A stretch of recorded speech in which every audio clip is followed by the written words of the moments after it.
Hello everyone. In this video, we will discuss free products of groups.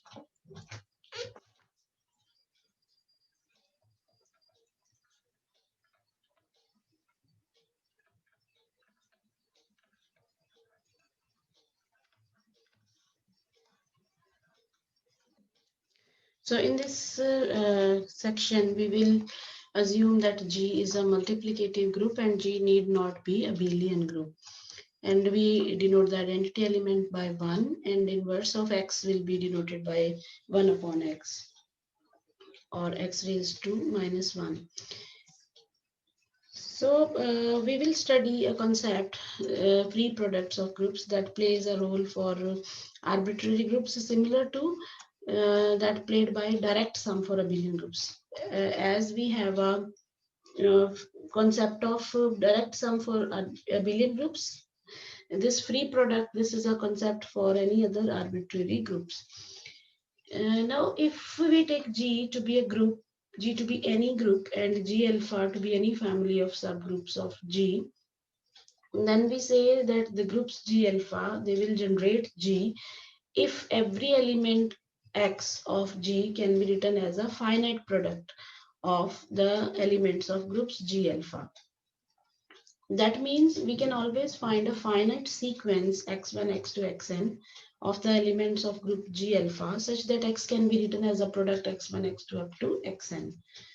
And such a sequence is called a word of length n, which represents the element x of G. So in this case, we will take G to be any group, G alpha to be any family of subgroups of G.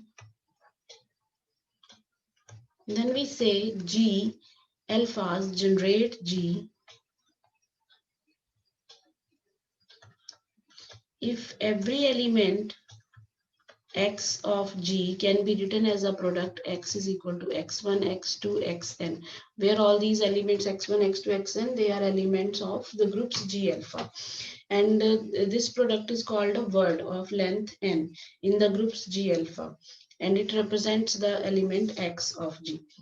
Now, because we lack commutativity here, this G is not an abelian group, so we cannot rearrange these factors x1, x2, xn in the expression of x, so that the group put together elements, they can be combined, which belong to single one of the groups G alpha.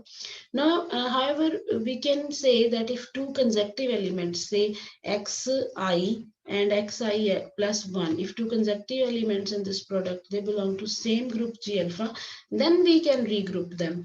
Then we can group them as a single element of the group. So we can combinedly write them xj, where xj belong to the same group to which this xi and xi plus 1 belong.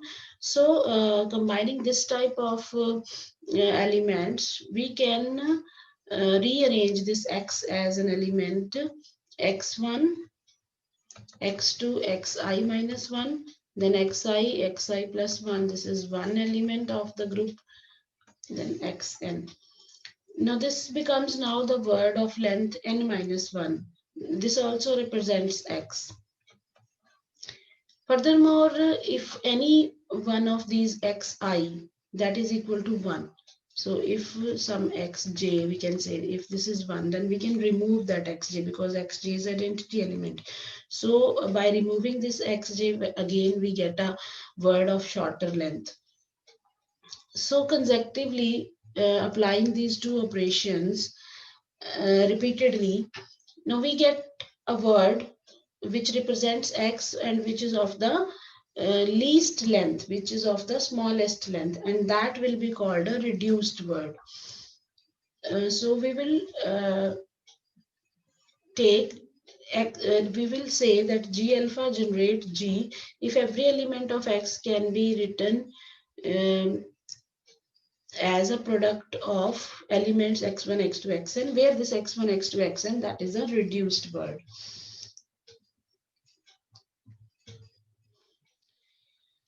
Now, if this is x1, x2, xn, this is a word which represents x, and y1, y2, ym, let us say this is a word which represents y, and these two x and y, these are two different elements of the group G, then the word x1, x2, xn, y1, y2, ym, this is a word which represents xy.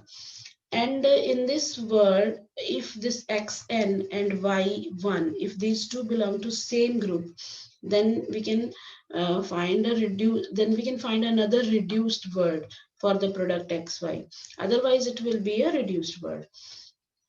So we can say this x1, x2, xn, y1, y2, ym, this is a reduced word unless xn and y1, they belong to same group G alpha. So now we define free product.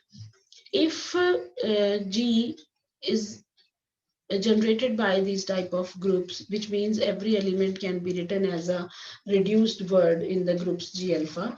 And if this expression is unique, if there is only one reduced word in the groups G alpha that represents X, then we say G is free product of the groups G alpha. If there is only one reduced word which represents X, then we say G is free product of the groups G alpha, and it will be denoted by this symbol product G alpha. So the G is product star alpha belong to G. This is the notation for free product, and in finite case we will denote like this: G1 star G2 star G3 up to star Gn. For the finite case, we use this notation. Now, if G is free product of the groups G alpha, and we take a word x1, x2, xn in the groups G alpha, which satisfies obviously that xi is not equal to 1 for each I, then for each I, there exists a unique alpha I. Then for each I, there exists a unique alpha I, unique index alpha I, such that this xi belongs to G alpha I.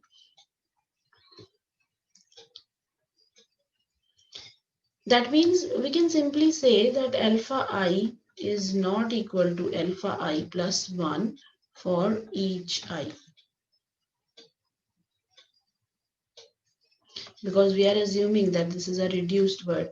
So no two consecutive elements belong to same group. It means alpha I cannot be equal to alpha I plus 1. Now the groups G alpha generate G, and if we suppose that G alpha and G beta, they have only identity element in common, then if G is free product of these groups G alpha and G beta, then it is sufficient to know that the representation of 1 is by empty word. We represent the identity element by 1 by the empty word, and that is unique representation of 1. So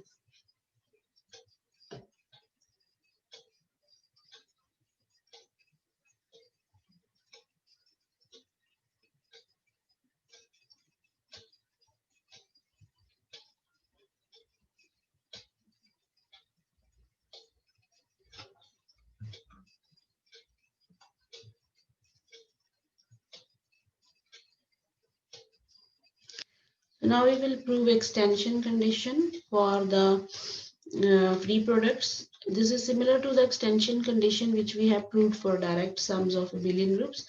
Now in this case, now G is any group, G alpha to be any family of subgroups of G, and if G is free product of the groups G alphas,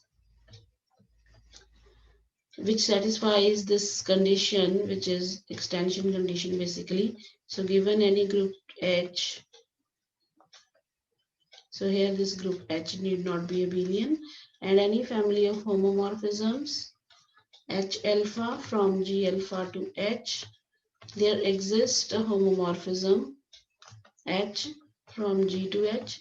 such that when we restrict this H alpha to G alpha, this is equal to H alpha for each alpha. And furthermore, this H will be unique.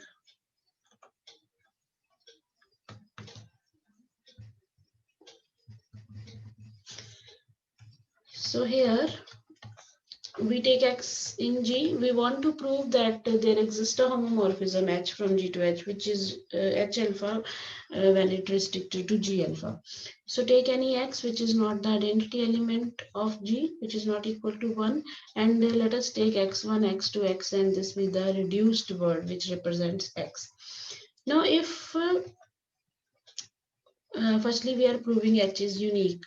So if there exists a homomorphism H from G to H, then basically H of X will be, because X is here X1, X2, Xn. Now H is a homomorphism, so H of X will be H of X1, H of X2 up to H of Xn. But we know H restricted to G alpha, that is H alpha. So Hx, where that should be H alpha 1, X1 up to H alpha n Xn, where this alpha I, this is the index such that Xi belongs to G alpha I. Now this Hx is defined by H alpha 1 of x1, H alpha 2 of x2 up to H alpha n of xn. Now we are saying that this x1, x2, xn, this is unique representation. This is the reduced word which is unique representation of x. And if this is unique, then this definition of Hx, that will be unique. So H is basically a unique homomorphism if it exists. So now we will prove the existence part.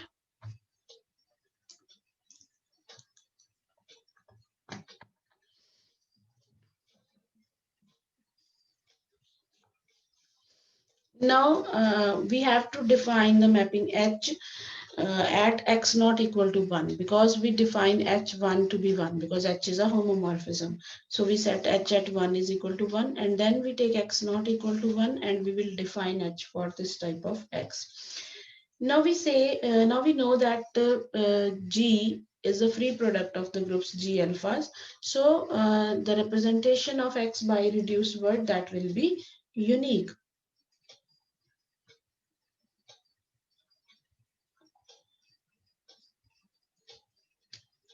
So let us say this representation of x is x1, x2, xn.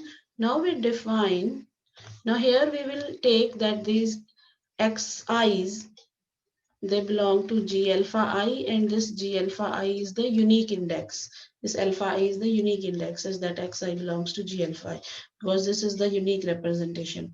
Now we define h from G to h by h of x as h alpha 1 x1 up to h alpha n xn. Now we can define this because we have already the mappings h alphas which are defined on G alpha to the group H. So if xi belongs to G alpha I, then h alpha I of xi belongs to H, and then the product that will be in H. So this small h mapping is well defined mapping. Now we want to prove this is a homomorphism. So firstly, we will prove that whenever we take a word, let us say W, which is x1, x2, xn, this is a word of positive length in the groups of in the groups G alpha.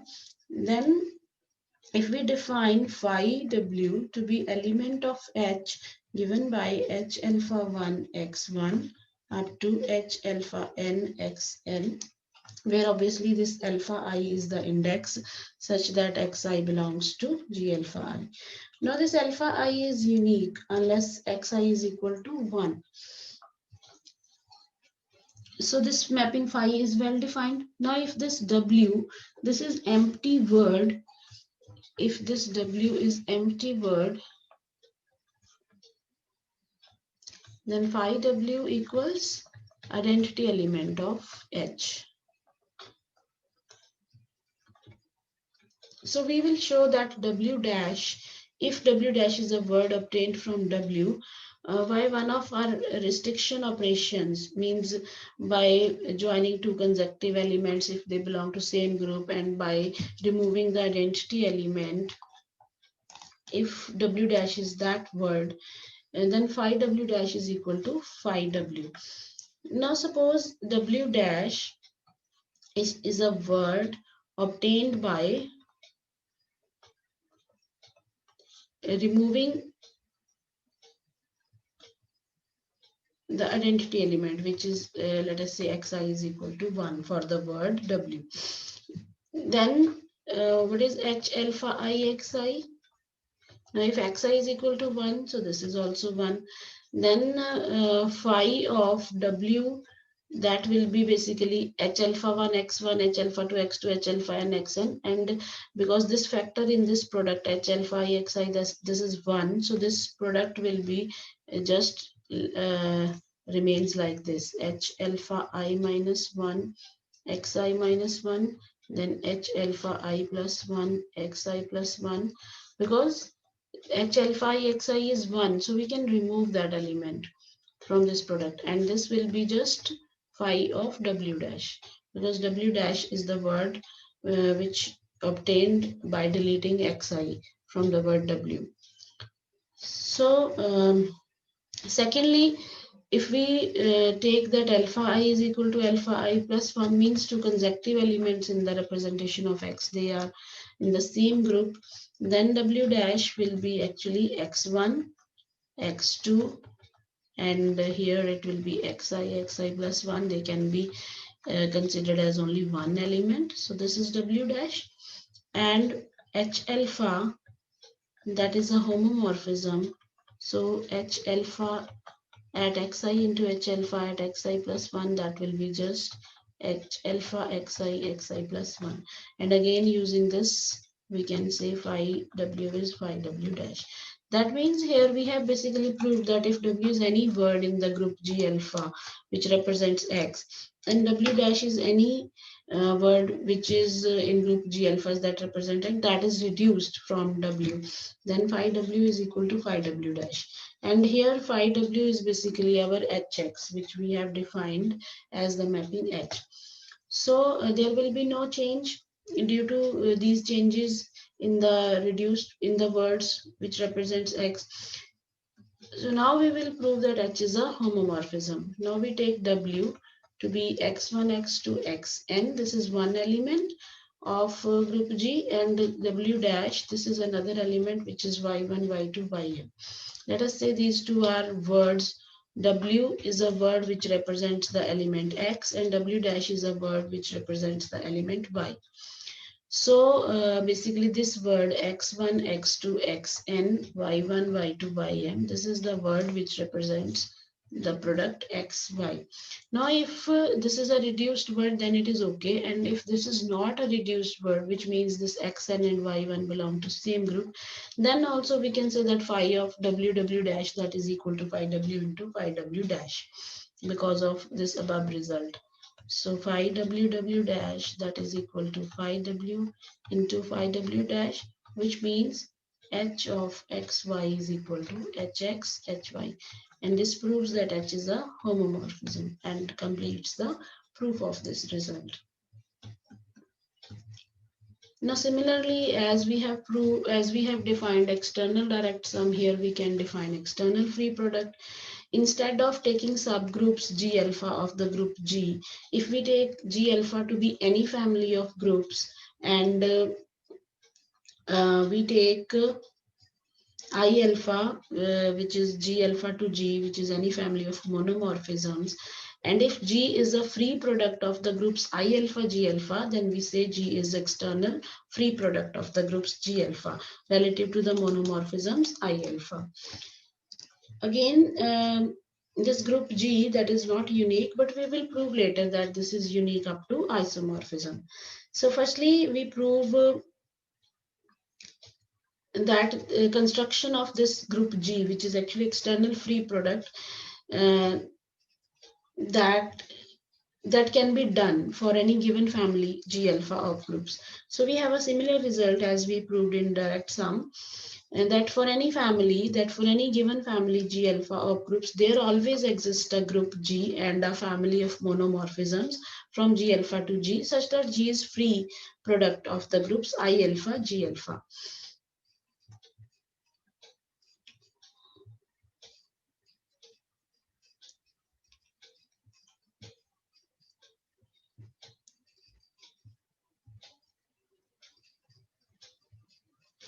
And then we have extension condition for external free product, and external free for external free product, again the extension condition is just similar.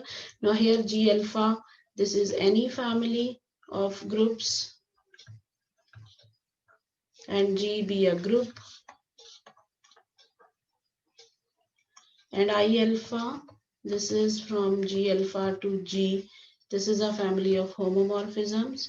Now we want to prove that if I alphas are monomorphisms and G is free product of the groups I alpha, G alpha, that means G is external free product of G alphas, then the extension condition star holds. And this extension condition says given any group H and given any family of homomorphisms H alpha from G alpha to H, there exists a unique homomorphism H from G to H such that H circle I alpha, this is H alpha for each alpha.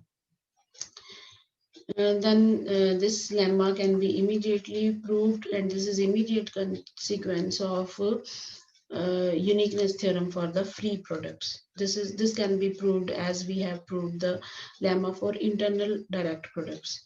Now we will prove uniqueness of free products. So here we will take two different free products. Let us say G alpha, this be any family of subgroups, then G and G dash, these are any groups where I alpha from G alpha to G and I alpha dash, this is from G alpha to G dash. This be any family of monomorphisms such that G is product of the groups I alpha, G alpha, free product, and G dash is free product of the groups.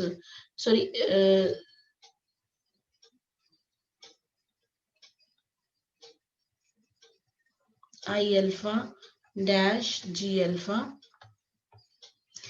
And if both G and G dash, they have this extension property which we have stated in previous lemma, then there exists unique isomorphism phi from G to G dash such that phi circle I alpha, this is I alpha dash. So again, this condition is the same isomorphism condition which we have proved for direct sums, and again we apply the previous lemma 4 times to get this theorem proved.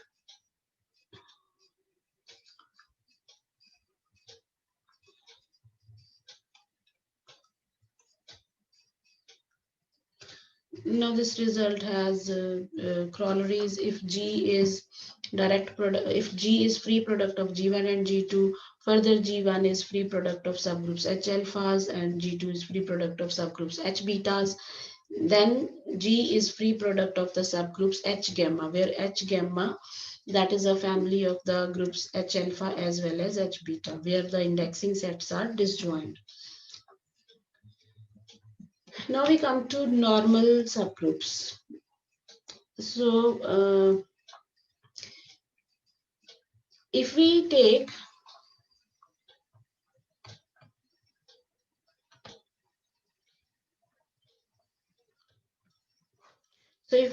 two different elements X and Y of the group G, then we say Y is conjugate to X if Y can be written as CX, C inverse for some C in G.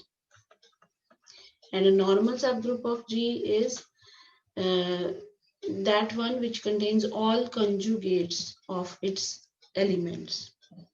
A subgroup which contains all conjugates of all of its elements, that is called normal subgroup. Now if we take S to be a subset of G and we take N to be intersection of all normal subgroups of G,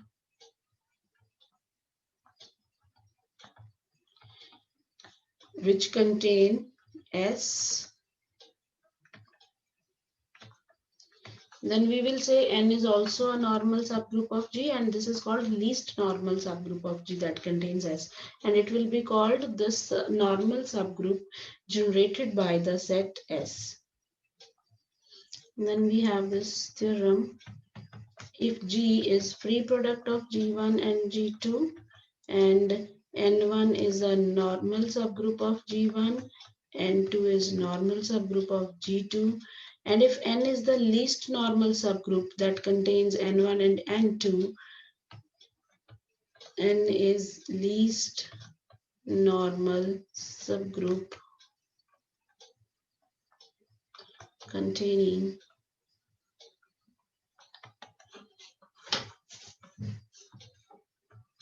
N1 and N2,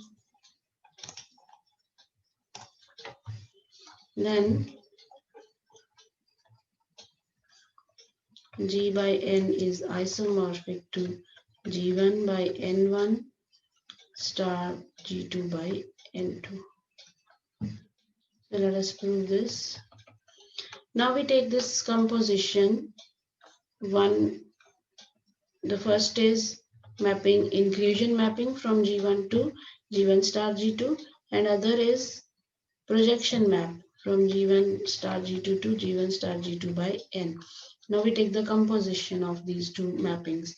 Now under this composition, the group N1 is carried to the identity element, because under this first mapping, N1 is taken to the element N1 cross 0, and N1 cross 0 that can be taken to N1 cross 0 divided by N. And because N is the least normal subgroup that contains N1, so it will be mapped to just 0 element of this group. So this mapping induces a homomorphism basically, because this is a homomorphism and it carries N1 to 0, so it will generate a homomorphism G1 by N1 to G1 star G2 by N. Similarly, we take the other composition G2 to G1 star G2 to G1 star G2 by N, and that will generate a homomorphism G2 by N2 to G1 star G2 by N. Now let us say this is I1 and this is I2. Now we apply extension condition.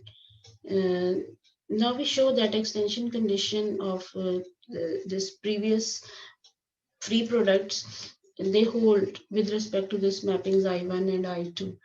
Now I1 and I2, these are monomorphisms, and this G1 star G2 by N, this is external free product of the group G1 by N1 and G2 by N2 relative to these monomorphisms.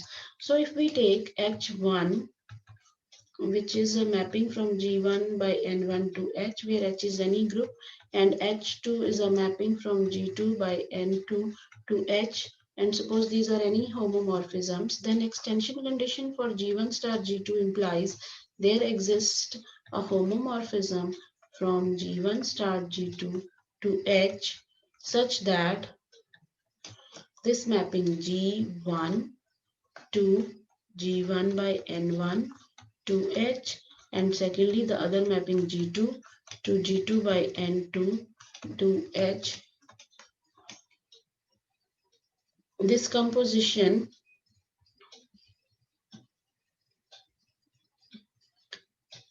there exists a homomorphism of G1 star G2 into H, which is equal to this composition.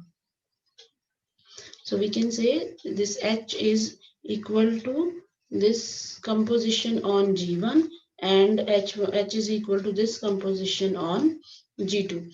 So if which means H, when we restrict this H to G1, that is equal to this composition, and when we restrict H to G2, that is equal to this homomorphism, this composition. And this homomorphism carries basically the elements N1 and N2 to the identity element. We take N1 here, and that will be taken to identity element of this group, and that will be taken to identity element of H. Similarly, N2 will be taken to 0 element under this mapping.